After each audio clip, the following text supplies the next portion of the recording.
Akdeniz'deki son olaylar yüzünden Yunanistan, Fransa derken köşeden hep bir Mısır'ı görüyoruz. Libya'da, Akdeniz'de nerede takışsak bize karşı birilerinin arkasındalar. Peki bu Mısır ne kadar güçlü? Olası bir Türkiye-Mısır savaşında kim alır veya orduları ne durumda?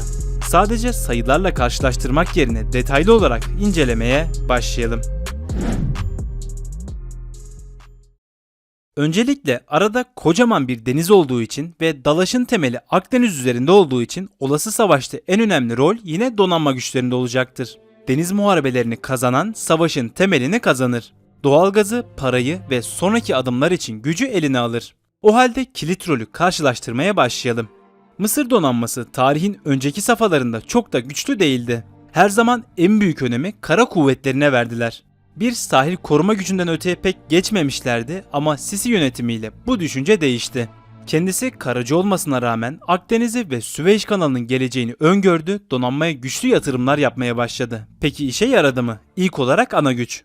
Mısır'da yeni aldığı çok amaçlı bir adet destroyer var. Fransa'dan aldı, yeni yapıldı Frem sınıfı. Bize problem olabilecek gemilerin başında ama çok büyük de bir problem olmaz. Eğer Fransa'dakilerin aynısı olsaydı tek başına çok büyük işler yapabilirdi. Tabi ihracat versiyonu olduğu için kısıtlamalara tabi. 16 VLS hücresi eksik, uydu anteni çıkarılmış Arap antenleri var ve en önemlisi elektronik harp koruması alınmış. Yoğun karıştırmaya maruz kaldığında sorunu çözemedilerse geçmiş olsun. Silahlarına dönersek 16 VLS hücresi, 76 milim topu, 8 gemi savarı ve torpidoları var. Ana amacı hava savunması ve denizaltı avı. Aslında karaya saldırı da yapıp dört dörtlük bir gemi olabilirdi ama karaya saldırı kısmı alınan o 16 VLS hücresindeydi. 16 seyir füzesi gitti. Üzücü. Sırada Amerikan yapımı, bizde de 8 adet bulunan Peri sınıfı. Mısır'da bu gemilerden 4 adet var. Bizdeki gibi eski ve 25 yıllık. Ancak biz bunu üst üste modernize edip yenilerken Mısır küçük bakımlar dışında bir şey yapmadı. Yine de ölümcül. 32 hava savunma füzesi, 8 gemi savarı, 76 milim topu ve bir yakın hava savunma topu var. Belli bölgelerin ve gemilerin hava savunmasında kullanabilirler.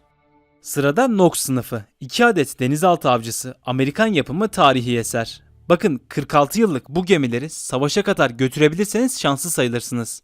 Özellikle Mısır gibi hazır alım ülkelerinde. Çünkü bakımdan ziyade üst modernizasyonlar yapmalısınız ki gemiyi hala hayatta tutasınız. Biz bile bunları yapmamıza rağmen bu gemileri eritip parça olarak kullandık. Gemilerde 8'li gemi savar veya denizaltı füzesi, 127 milim top, torpidolar ve falanks var. Geneliyle eski ve yetersiz. Etti Mısır tarafında sadece biri yeterli 7 fırkateyn. Bizde ise bunun karşısında 16 fırkateyn var. Yunanistan vs Türkiye videosunda bizim ekipmanlarımızın özelliklerine girdiğim için derinlerine girmeyeceğim ama karşılaştırmalarını yapacağım. Bizim ekipman özelliklerimiz için o videoyu izleyebilirsiniz. Bu şuna eşit diyorsam sebepleri vardır. Nedenlerini o videodan öğrenebilirsiniz. İlk olarak problem gemi. Bir destroyer. Bunun karşısında bize ait çok rollü 4 Barbaros sınıfı fırkateyn var. Eski olsa da modernizasyonu sayesinde hem sistemiyle hem yüksek silah gücüyle 2 Barbaros bir Frem destroyerine eşdeğer. Tabi bu sadece Mısır'ınki için geçerli. Etti 2 ekstra Barbaros. 4 Mısır perisine karşılık da bize ait 8 Gabya var. 4'ü üst düzey, 4'ü alt düzey. Elimizdeki 4 alt sınıf olan bile onlarınkini kapatabilir. 8'e 4. Son olaraksa 2 Nox sınıfı. Elimizdeki 4 adet bulunan Yavuz sınıfından bir gemi bile çok eski olduklarından ikisini kapatabilir. Yavuz da Barbaros gibi tam yüklü. Etti ekstra 3 Yavuz. Toplamda bizim tarafımızda ekstra 9 modernize gemiyle öne geçmiş olduk. Fırkateyn gücü olarak bu sayı gerçekten fazla. Sırada korvetler. Mısır'da toplamda 7 adet korvet var. Bunlardan öne çıkanı Govind sınıfı. Eğer donanmalarında çekinmemiz, bir geri durmamız gereken bir gemi varsa işte onlar Govindler. 4 adet bulunan bu gemiler Fransız yapımı, ultra modern ve yeni yapılmışlar. Milgem gibi düşünün, tek fark yurt dışından almışlar ama elektronik harp ve saldırı olarak üst seviyedeler. 76 milim topa, 8 gemi savara, bizden farklı olarak 16 VLS'ye ve torpidolara sahipler. Denizaltı avcılığı hariç her görevi üstlenebilirler. Görünüşünden de fark edersiniz, bizim için gerçekten problem. Her birinde VLS olması da cabası. Yine de bizim Milgemlerde de RAM füzesi olduğu için 4'e 3'lük bir eşitleme yapalım ve Mısır hanesine ekstra bir korvet yazalım. Devam ediyoruz Pohang sınıfı. Bu gemi 34 yıl önce Mısır Deniz Kuvvetleri'ne Kore'den verilen bir armağan. İyi olsa da bakımı yapılmamış, yarı yarıya kullanım dışı bırakılmış. O yüzden sadece öne sürülebileceği için özelliklerini vermeye gerek yok. Son korvetleri ise 2 adet Descubierta sınıfı. İspanya'dan alınmış ve eski, 36 yıllık. Yine de sistemi kötü olsa da taşıdığı 8 gemi savarı ve denizaltı bombaları var. Hiç yoktan köşeden orduya katkı sağlar. Bu gemilerin karşısındaysa bize ait 6 Burak sınıfı korvet var. Önceki videoda çöp demiştim, modernizasyona uğrayacak ama hala çöp diyorum. Sistemlerini düzeltsen de bir yere kadar. Sıkıntılı yaşlı yapısı sebebiyle donanmamızın en sevilmeyen gemilerinden. Modernizasyona daha girmediklerinden de şimdiki yapılarıyla 3'e 3'lük bir eşitleme yapabiliriz. Çünkü Mısır'ın son 3 korveti de iyi durumda sayılmaz. 2 korvet farkından aradaki farkımız 11 gemi oldu. Sırada denizaltı savunma gemileri. Mısır'da 8 adet denizaltı savunma gemisi var. Çin yapımı Haynanlar. Kendileri korvet, hücum botu arası gemiler. 38 yıllıklar, dökülmek üzereler ama silah olarak da yüklüler. Sistem olarak çöp olsalar bile orduyla birlikte iş yapabilirler. Bizde ise bu gemilerin karşısında 16 adet Tuzla sınıfı var. Yeni olmaları sistem olarak en büyük avantajları. Silah yükü Haynanlara göre az olsa da modern oluşuyla eksiklerini kapatır. Sonuçta silah hedefini bulmadıktan sonra ne işe yarasın? Yine de ağır silah yükü sebebiyle 8'e 10'luk bir eşitleme yapalım. 6 ekstra gemiden fark 17 oldu. Sırada kayışın koptuğu yer, hücum botlar. Mısır'da yarısı döküldüğünden tam sayısı bilinmemekle birlikte 45'ten fazla hücum bot var. Şimdi durumlarına bakacağız ancak önceki videodaki söylediklerimi hatırlatmak isterim. Bir hücum bot arkasındaki ordular kadar güçlüdür. Boyutları küçük olduklarından devradarlar kullanamazlar. Hedeflerini bulmaları için başka yerlerden aydınlatmalar gerekli.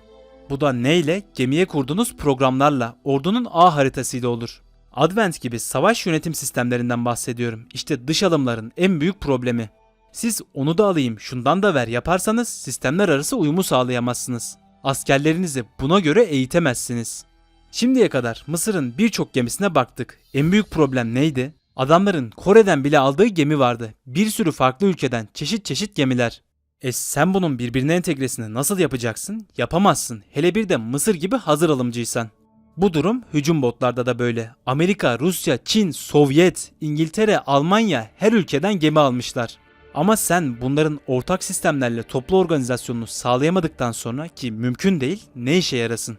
Demem o ki bu bizim için de geçerli. Sadece sayılarla bu iş olmaz. Yine de gemilere bakalım. İlk olarak Amerikan yapımı Ambassador Mk3'ler. Haklarını yemeyelim, kaliteli, yeni ve silah olarak yüklüler. 8 gemi savar, 76 milim top, 21 hava savunma füzesi ve falanks. Hedefini bulabilirse bir korvet gücünde silahlar sıkıntı çıkartabilir.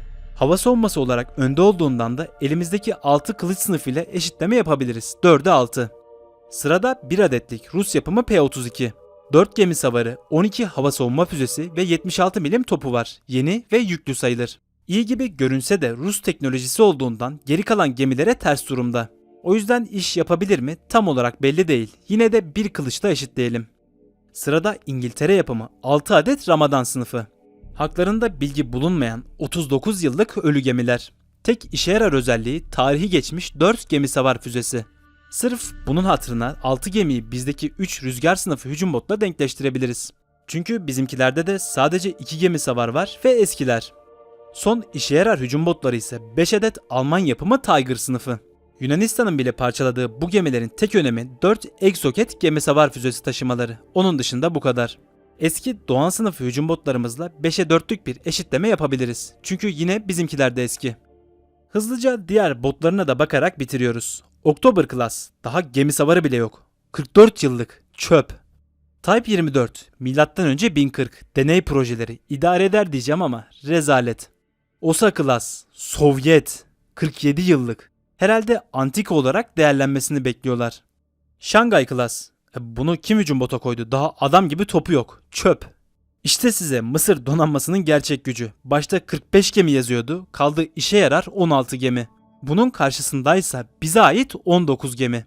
Özelliklerine göre denkleştirdik, karşılaştırdık ve sonuç olarak 6 ekstra hücum botla öne çıktık. Gemi farkı 23 oldu. Geldik denizaltılara. Mısır'da toplamda 8 adet denizaltı var. Bunların 4'ü bizde de olan modern versiyonlu hali Type 209 sınıfı. Onlardaki çok daha yeni ama özellik olarak bizdekiyle yakınlar. 4'e 4 oranla karşılıklı sıkıntı çıkartabilir. Operasyonel kabiliyetlere kalmış bir durum. Bir de 4 adet bulunan Romeo sınıfı. Eskiler, problemliler ama bir denizaltı olduklarından yine sıkıntılılar.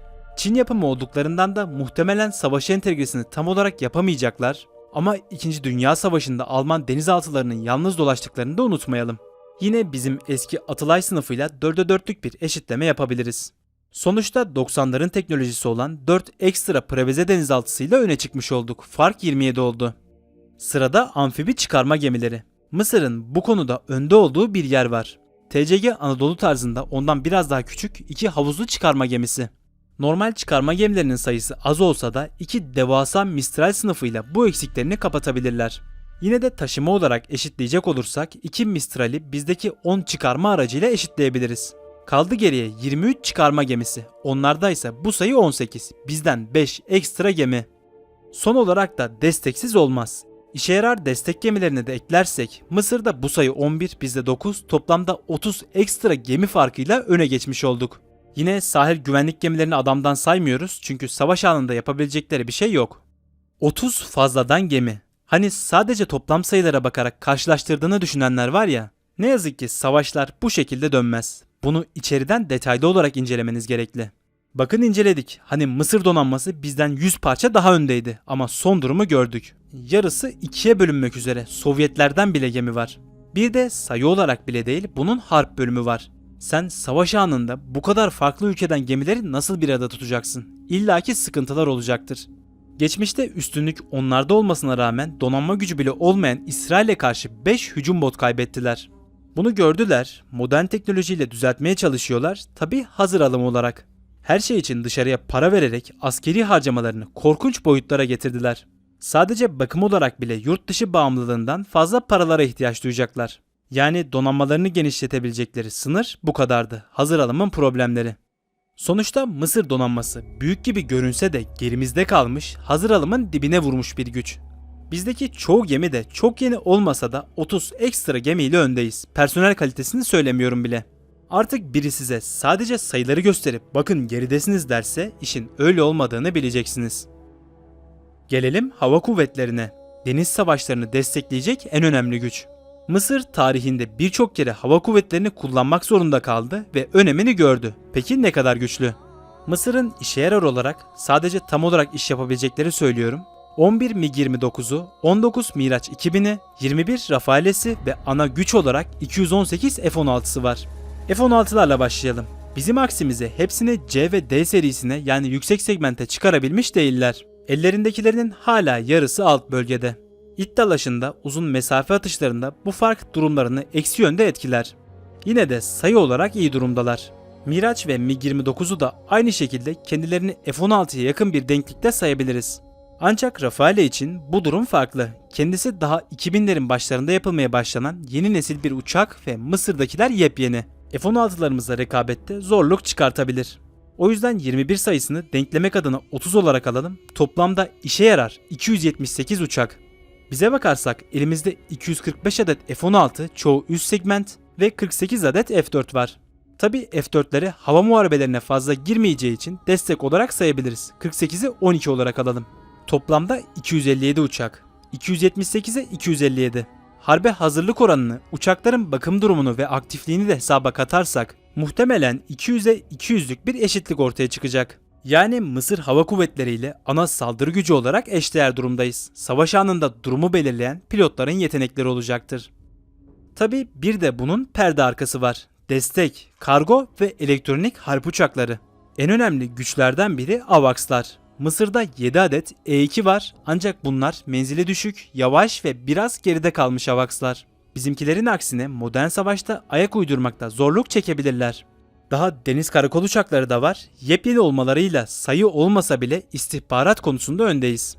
Taşıma kısmı da bu şekilde 66'ya 59'luk bir kargo uçağı üstünlüğümüz var. Üstelik 9 A400 emimiz, yakıt uçaklarımız bu farkın üstüne daha da koyar. Ayrıca yine neyi en sona sakladım? İnsansız hava araçları. Elimizde yaklaşık 120 adet yarısı silahlı insansız hava aracı var. Mısır'da da bulunsa da onlarınki ileri seviyelerde değil. Bizdekiler gerek istihbarat gerek saldırı savaşta her anlamda her türlü desteği verebilirler. AVAX uçaklarımızın üstünlüğü üzerine bu da kaymağı olsun. Ve hava kuvvetlerinde sonuç. Saldırı uçaklarımızın sayısı eşit durumda olsa da istihbarat ve destek bakımından kat be kat öndeyiz. Biz gerekli durumlarda ordumuza her türlü bilgiyi sağlarken Mısır Hava Kuvvetleri büyük sıkıntılar çekebilir. Bu da sayılar yakın olsa da eşitliğin bozulmasına sebep olur. Yani hava kuvvetlerinde ek sistemler sayesinde öndeyiz. Gelelim kara kuvvetlerine. İşte burada sayı olarak işler kızışacak. Çünkü biz de karacı bir milletiz, Mısır da. Asker sayıları, araç sayıları iki ülkede de maksimum düzeyde. Ancak önemli olan sayıdan ziyade işe yarar düzeydekiler. Çöp olanları hesaba katmayacağız. Bir de kara savaşları olması pek muhtemel olmadığından sayılar çok da önemli değil. Yine de karşılaştıralım. İlk olarak ana muharebe gücü tanklar. Hazır olun, Mısır'da 1360 M1 Abrams ve yeni yapılmaya başlanan 500 T-90 MS var. Bayağı fazla. Bizde ise düzgün olarak 330 Leopard 2 A4, 170 M60T Sabra var. Gerisi çöp. Aradaki fark uçurum. Bize gerçekten fark attıkları tek yer sanırım. Ateş desteği olaraksa dünyaları parçalayan 203 milim toptan onlarda 144 adet, bizde ise 219 adet var. Yakın bir fark. Tabii modern çağda asıl önemli olan akıllı toplar. Mısır'da yaklaşık 700 adet akıllı top sistemi var. Bizde bu sayı 300'lerde. Uzun cephe hattı savaşlarda büyük bir problem. Bir diğer ana güç belli etmese bile personel taşıyıcılar. Mısır ordusunda 15 binin üzerinde personel taşıyıcı araç var. Ancak bir problem, bunların çok büyük bir bölümü mayın patlayıcı korumalı değil, sadece taşımak için.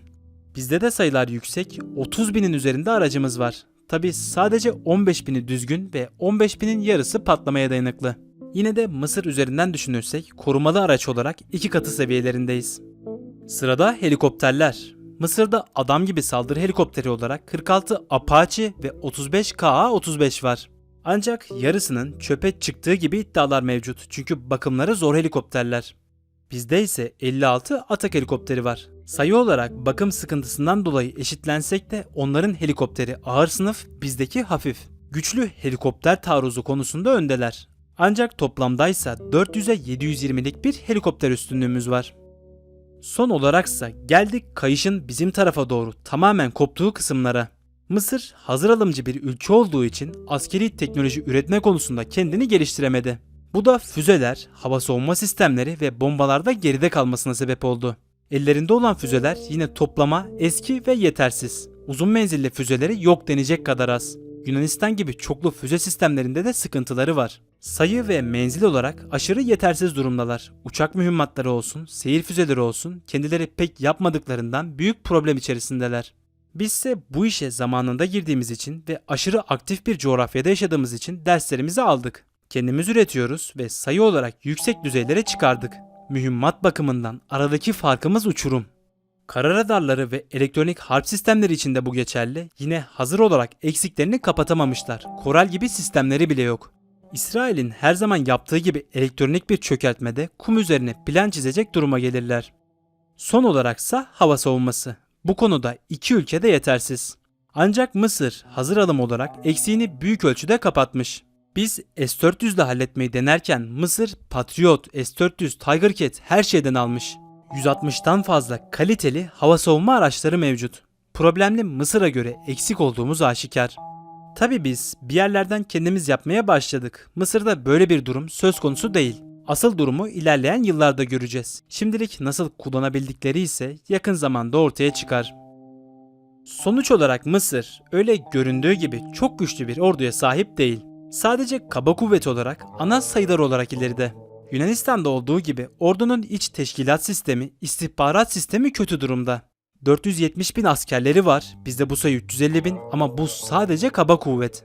Sen bu 470 bin askeri ileri teknolojiyle ve teşkilatla desteklemezsen Mısır tarihinde olduğu gibi sürekli hezimet alır, toprak kaybedersin. Akıllıca oynamak gerekli. Gerekli yerlerde sayısal, teknolojik ve teşkilatlanma olarak üstünlük karşılaştırmanın sonucunda bizde. Muhtemel bir savaşta profesyonel bir orduya karşı Mısır her ülkeden malzeme aldığı için bunların entegresini sağlayamayacak ve yenilecektir. Daha kat be kat fazla olmalarına rağmen bir İsrail'i bile durduramadılar. Yorum sizde. Geldik videonun sonuna. Daha fazla bu tarzda karşılaştırmalar için videoyu beğenebilir, kanalımıza abone olabilirsiniz. Herkese mutlu günler diliyorum. Görüşmek üzere.